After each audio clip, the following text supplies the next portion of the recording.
firman Tuhan yang mudah dimengerti. Karena dengan pelajaran kurik ini untuk memelihara orang percaya, untuk membantu pertumbuhan rohani Anda. Dan kita lihat agama Tuhan sangat tinggi. Namun hal ini tidak berarti bahwa pernikahan harus diteruskan jika pasangan mereka merupakan seorang pedofil atau seorang yang memiliki hubungan seksual dengan jenisnya, atau jika pasangan mereka dalam sebuah hubungan yang kacau dan melakukan perzinahan. Saudara pendengar, bersama dengan saya, Putri Priambodo dalam program Jalan 66. Senang sekali karena bisa mempersembahkan program yang memberikan pengetahuan alfiabiah dan menunjukkan kepada kita jalan keselamatan. Hari ini kita akan memperhatikan kitab 1 Korintus pasal yang ke-7. Dan tema kita hari ini adalah apakah lebih baik sendiri daripada memiliki pasangan yang tidak sesuai? Masalah yang terjadi dengan pernikahan hari-hari ini adalah perbedaan ekspektasi. Wanita berpikir bahwa seorang pria akan berubah setelah menikah, sedangkan pria berpikir bahwa perempuan tidak akan pernah berubah. Jangan khawatir, saudara.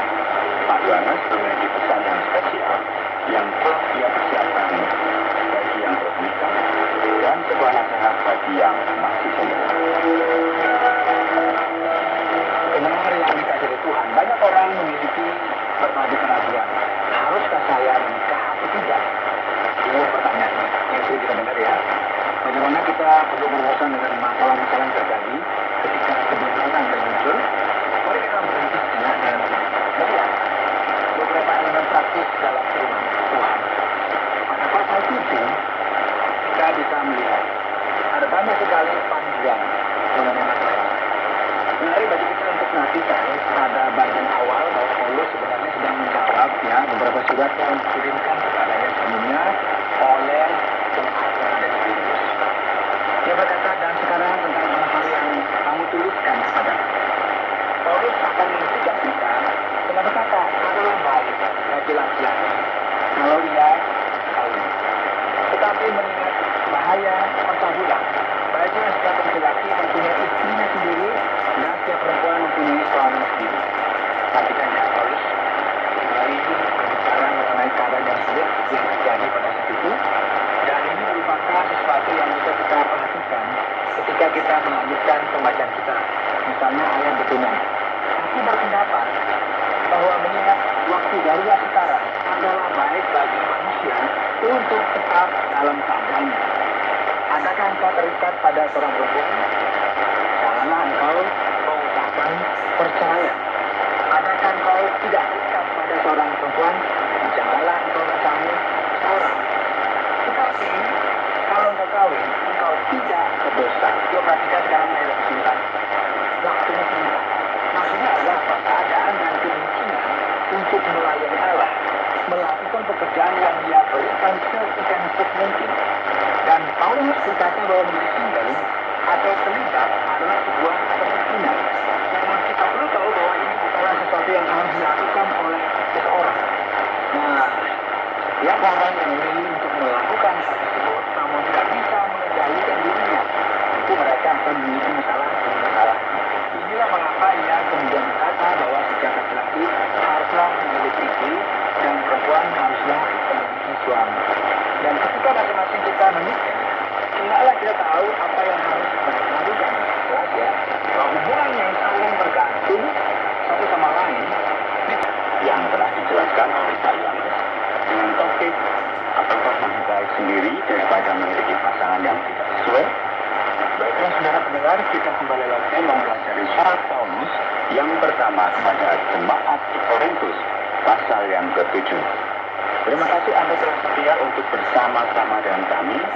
Dan Pak Yohanes, ada beberapa pertanyaan yang tidak bisa kita hindari dalam bagian ini, yang sulit sekali untuk kita pahami. Apakah Paulus mengajarkan hal-hal ini berdasarkan kehidupan yang memang sendiri, Pak Yohanes? Dan apakah pada saat ini perlu untuk memilih gaya hidup yang serupa? Manakah yang harus kita pilih, Pak Yohanes? Ya, banyak orang ketika melihat sekilas ya, mereka membayangkan Paulus dipengaruhi oleh keadaan yang dialaminya.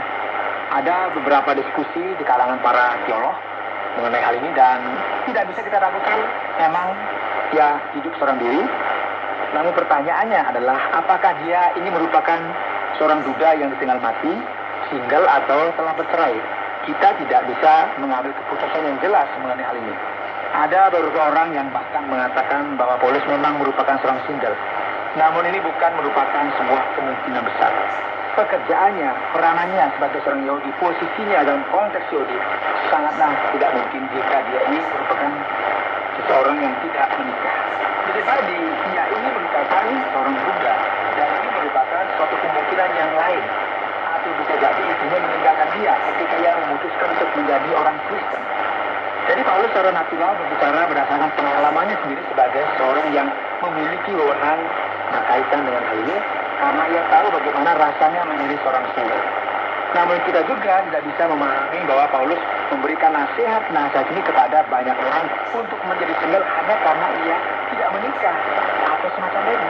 Paulus adalah seorang yang harus dipandang dan dimengerti seperti itu saja. Nah, berkaitan dengan selibat, apakah ini juga harus kita lakukan hari-hari ini? Tidak perlu. Dan selibat merupakan sebuah karunia rohani sesuai dengan apa yang tertulis pada pasal 7 ini. Bedanya adalah selibat ini merupakan sesuatu yang tidak boleh dipaksakan. Selibat berkaitan dengan panggilan dan keteguhan hati dari masing-masing orang.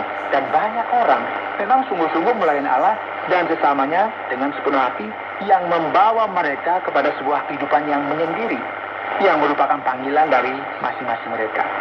Namun jika seseorang tidak memiliki karunia ini, maka Paulus juga dengan jelas menyatakan bahwa mereka perlu beranjak kepada hal yang lainnya.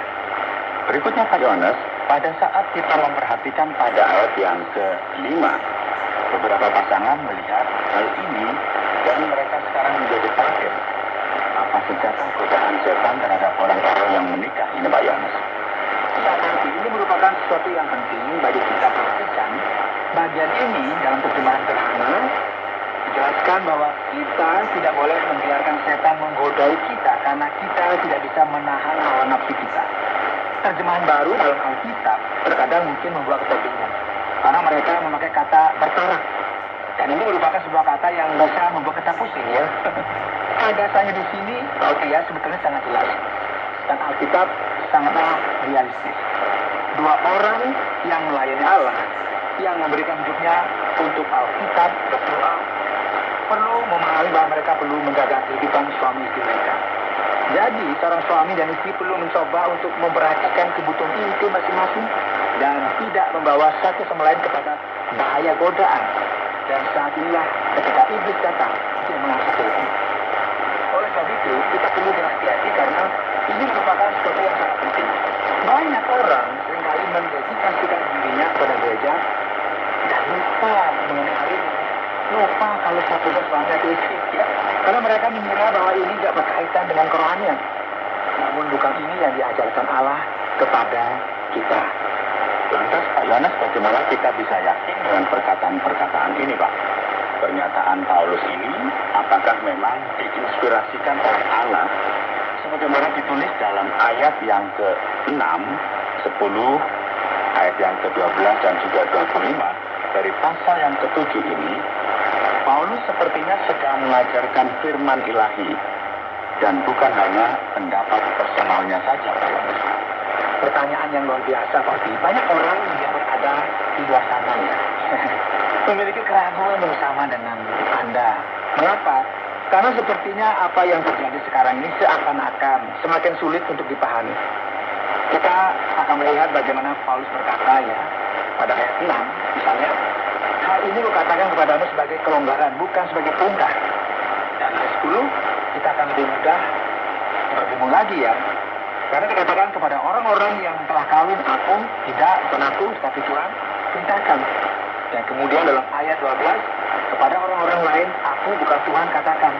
Hal ini dalam satu sisi terkesan bahwa ia berkata, perhatikanlah, inilah yang Allah katakan, bukan aku. Kemudian dia berkata, sekarang ini yang aku beritahu kepadamu. Jadi penting sekali bagi kita memahami apa yang Paulus coba untuk sampaikan di sini.